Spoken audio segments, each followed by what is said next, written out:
देखिए, ये नया भारत है तो निश्चय ही सब मुमकिन है। हो सकता है सती प्रथा का भी दोबारा आगाज हो।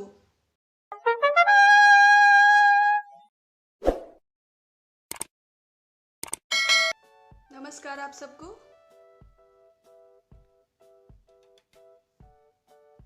कैसे हैं आप लोग? क्वारंटीन ने एकदम ब्रेन डिस्टर्ब कर दिया है। अब ये 40-45 दिन इतना हैवी हो गए हैं कि नथिंग क्रिएटिव, नथिंग प्रोडक्टिव।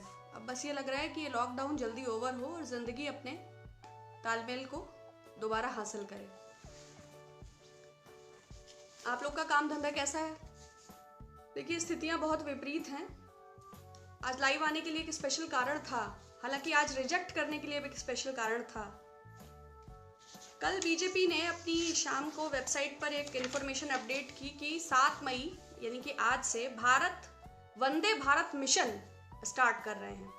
इस वंदे भारत मिशन के अंतर्गत 12 देशों से 15,000 भारतीयों को वापस लाने की प्रक्रिया को आज से शुरू किया जाएगा। तो इस वंदे भारत मिशन में 64 स्पेशल फ्लाइट्स के थ्रू अलग अलग देशों से भारतीयों को लाया जाएगा और मालदीव से करीब 1,000 भारतीयों के लिए 2 के पोत, युद्धपोत, मगर और जलश्व 8 और 10 मई को स्पेशली भेजे जाएंगे।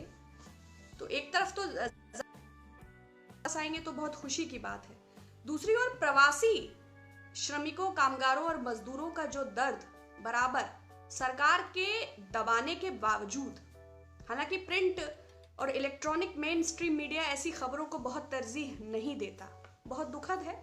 मानवीय संवेदनाओं और मूल्यों से परे जो वास्तव में करुणा का देश है। आज सुबह प्रधानमंत्री जी बुद्ध पूर्णिमा के अवसर पर किसी ग्लोबल कॉन्फ्रेंस को संबोधित कर रहे थे करीब 30 मिनट।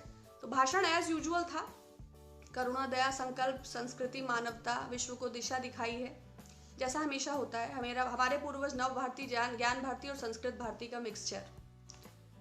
लेकिन वास्तव में हकीकत इससे बिल्कुल परे है। अभी सैनिटाइज दोबारा चारबाग में मजदूरों को पुनः सैनिटाइज किया, अब उनकी आंखें भी जा सकती थी। साबरमती एक्सप्रेस जो आई, जौनपुर गई, तो 900 कुछ रुपए उनसे किराया लिया गया, 50 रुपए उनसे खाने का भी लिया गया। खाने में उनको खिचड़ी और एक पानी दिया गया। तो सरकार के सारे एक तरफ खोखले दावे और जो वो चीजें अपडेट करते हैं, और दूसरी ओर हम जो हकीकत देखते हैं कि आसमान से पुष्प वर्षा हो रही है और सूरत से पैदल मजदूर अपना बच्चा लेके इलाहाबाद की ओर जा रही है। लोग खाने के लिए तरस रहे हैं। बदहाली और अव्यवस्था, अराजकता जब अपने चरम पर है, तब सरकार की निरंकुशता और निर्दयता भी अपने चरम पर है। वाइन शॉप्स ओपन हो गई हैं, गुटखा, मसाला, खैनी भी ओपन है, क्योंकि भाई सरकार को राजस्व मिलता है तो ऑब्वियसली। लेकिन बीते 6 वर्षों में पेट्रोल डीजल की जब दुनिया में न्यूनतम मूल्य है कच्चे तेल का, तो भारतवर्ष में कर सबसे अधिक है। और पिछले 6 साल में सरकार ने 17 लाख करोड़ रुपए 130 करोड़ जनता से वसूला है। तो ये मुनाफाखोरी है कि रंगदारी है कि वसूली है। हर प्रकार के टैक्सेस को पे करने से एक तरफ 5 लाख लोगों को खाना खिलाने का दिल्ली सरकार दावा करती है और दूसरी ओर फिर वाइन पर भी टैक्सेस में बढ़ोतरी होती है। तो सरकार को चलाने की व्यवस्था और उससे इत्तेफाक और तालमेल, कहीं कुछ समझ तो नहीं आता। क्या प्रकट करें, क्या छोड़ दें? हम जो समझते, देखते, पढ़ते हैं, आप लोग भी उन चीजों को जानते, समझते, देखते और पढ़ते हैं। उसके बाद भी जब लोग नजरअंदाज करते हैं तो थोड़ा दुख होता है। दूसरा, आरोग्य सेतु ऐप की बात करना। और हाँ, येदियुरप्पा सरकार एक तरफ, अभी 3-4 दिन पहले ही मैंने मुख्यमंत्री उत्तर प्रदेश के इंटरव्यू के कुछ पार्ट्स को एक्सप्लेन किया था, तो मैंने ये बोला भी था, वो बार बार ये एक्सप्लेन कर रहे थे कि यशस्वी मोदी सरकार ने हमको पर्याप्त बजट दिया है, पर्याप्त बजट है, पर्याप्त बजट। 4-5 बार उन्होंने कहा। जल निगम उत्तर प्रदेश के कर्मचारियों को विगत 3 माह से तनख्वाह नहीं मिली है। ऐसी केयर में 1 दिन का वेतन उनका जा चुका है। अगर बिहार सरकार को पैसों की तंगी नहीं है तो अपने मजदूर और कामगारों को,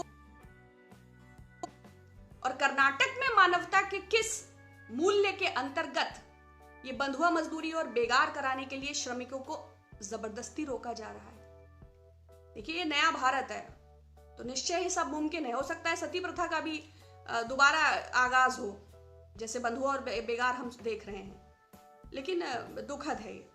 दूसरा, आरोग्य सेतु ऐप।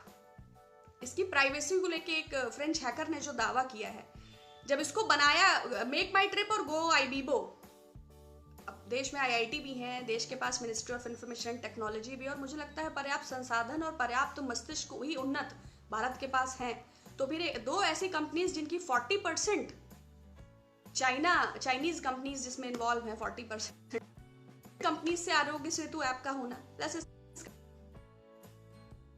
तो इसका सर्वर कहाँ है? हालांकि विपक्ष ने इसको पूछा कि सर्वर कहाँ है, चाइना में है, जापान में है, अमेरिका में है, बट एज यूजुअल सरकार उत्तर नहीं देती।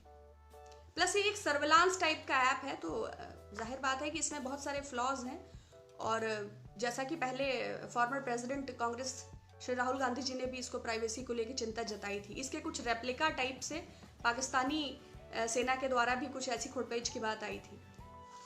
तो सरकार कितना इस हमारे डेटा को लेके, हमारी सुरक्षा को लेके, हमारी निजता को लेके कितना गंभीर है, ये भी पता चलता है। थोड़ा मन व्यथित भी है।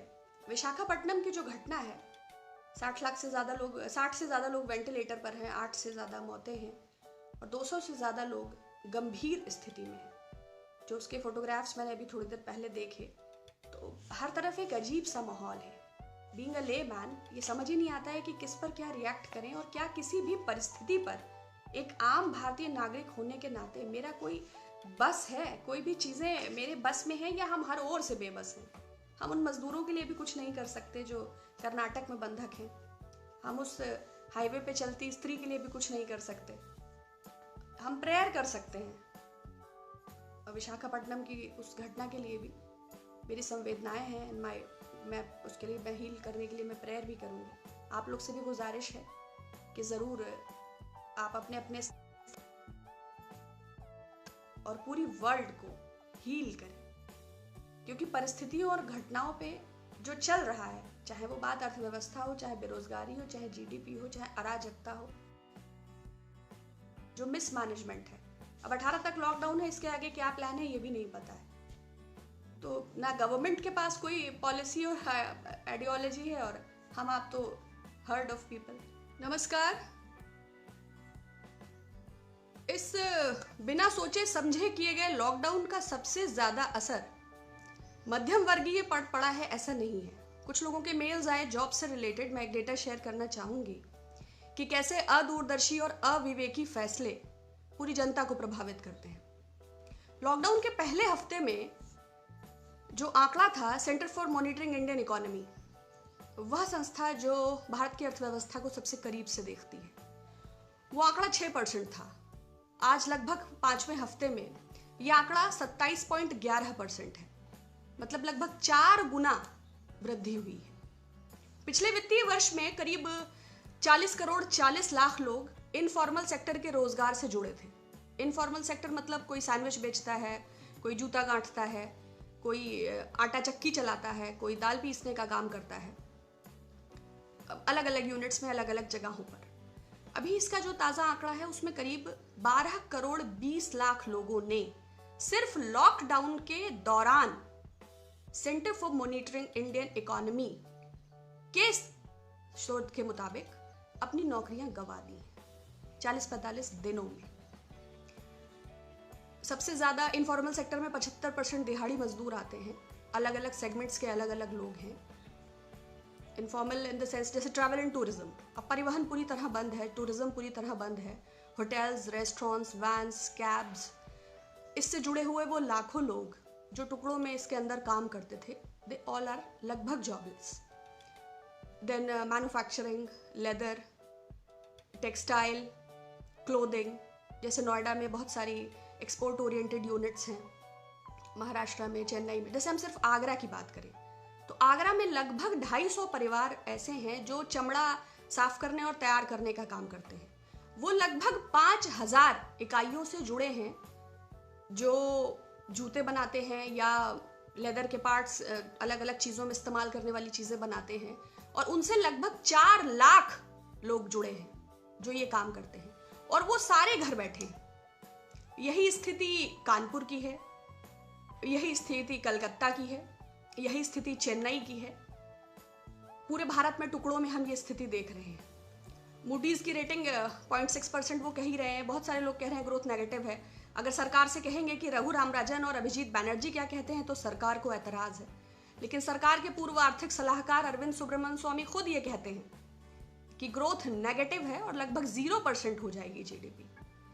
खैर, नए भारत की नई ताबीर। एक सर्वे जेएनयू की एक संस्था है, centre for informal sector and labour studies, इसने एक अध्ययन में अर्थशास्त्रियों ने एक रिपोर्ट पहले भी दिया था कि लगभग 13 करोड़ लोग अपनी जॉब गंवाएंगे। अब वो ट्रैवल एंड टूरिज्म होगा, मैन्युफैक्चरिंग होगा, लेदर होगा, क्लॉथिंग होगा, या वो एक्सपोर्ट ओरिएंटेड यूनिट्स होंगी, इसका पता हमें धीरे धीरे चल रहा है। तो जॉब्स की ये स्थिति है और लगभग जॉबलेस नहीं, इसको आप टोटल जॉबलेस कह सकते हैं। रिलायंस इंडस्ट्रीज इस समय मुझे लगता है सबसे मजबूत वही है, चाहे वो पीएम केयर्स में डोनेशन हो उनका और चाहे उनके फंक्शंस में बियॉन्सी और मरून 5, उन्होंने भी एम्प्लॉयज का सैलरी कट किया है। नेस्कॉम, वह संस्था जिससे 2800 आईटी कंपनीज जुड़ी हैं, उसने भी अपने एम्प्लॉयज को अल्टीमेटम दे दिया है, मतलब कि information technology industry is also not safe. जैसे ये लॉकडाउन ओवर होगा और लोग अपने अपने जॉब्स पे जाना शायद शुरू करेंगे, तो पिंक स्लिप का कॉन्सेप्ट आप लोगों को पता होगा, बहुत जल्दी वो भी देखने में आएगा। तो जब रिलायंस इंडस्ट्रीज और नेस्कॉम, तो फिर स्टार्टअप्स और एंटरप्रेन्योरशिप की क्या बात किया जाए। स्टार्टअप्स भी बहुत बुरी हालत में हैं, बहुत सारे बंद होने की कगार पर हैं। छोटे एंटरप्रेन्योर्स को छोड़ ही दीजिए, जो बेटर स्थिति में एंटरप्रेन्योर्स हैं, जिनके पास फिक्स्ड एसेट्स हैं, वो भी लगभग, मतलब अपने को अगर वो डिक्लेयर कर रहे हैं और अपनी साख को दांव पे लगा रहे हैं, तो इसका मतलब है कि वो भी खतरे की स्थिति में है। खैर, ये नए भारत की नई तस्वीर है। नहीं, मैं मजदूरों के बारे में काफ़ी बोल चुकी हूँ, कितना बोला जाए। सरकार की व्यवस्था और बदहाली का जो कुरूप चेहरा हमने इस लॉकडाउन के दौरान देखा है, जिसने थाली ताली दिया बत्ती का आह्वान किया और देश के उन मजदूरों को इग्नोर करते हुए सिर्फ उसी क्लास को टारगेट कर लिया, सिर्फ उस उच्च मध्यम वर्गीय को देखते हुए, जब हुक्मरानों ने ऐसे फैसले ले लिए जो अपने लोगों के दर्द को समझ ही नहीं सकते, प्रवासी मजदूरों के, तो उस पर और क्या कहा जाए। बाकी सैलराइड और वेतन भोगी, इनको नहीं छोड़ना चाहिए। सैलराइड होने का मतलब ये है कि पढ़ लिख लिया है, अब एक जॉब मिल जाएगी और हम सिक्योर होंगे। सारे लोग स्टार्टअप्स या बिजनेस का रिस्क नहीं लेना चाहते, इसलिए वो नौकरी को चुनते हैं। विगत 3 वर्षों में नौकरी उत्पन्न होने की ही संख्या कोई नहीं है, लेकिन 8 से 9 करोड़ लोग जो लगभग सैलराइड क्लास में आते हैं, उसमें भी 21% की कमी आई है और लगभग 12 से 18 लाख लोगों ने अपनी जॉब को गंवाया है। तो ये जो है 5 ट्रिलियन इकोनॉमी का ओरिजिनल चेहरा है। बस मैं आपसे यही बात करना चाहती थी, फिर जुड़ेंगे। इस पर इशू पर बराबर आ रहा था, एमएसएमईज को हम लोग और भी लेटर ऑन कवर करेंगे। मोटा मोटा मैंने सबको कवर अप किया है। Thank you.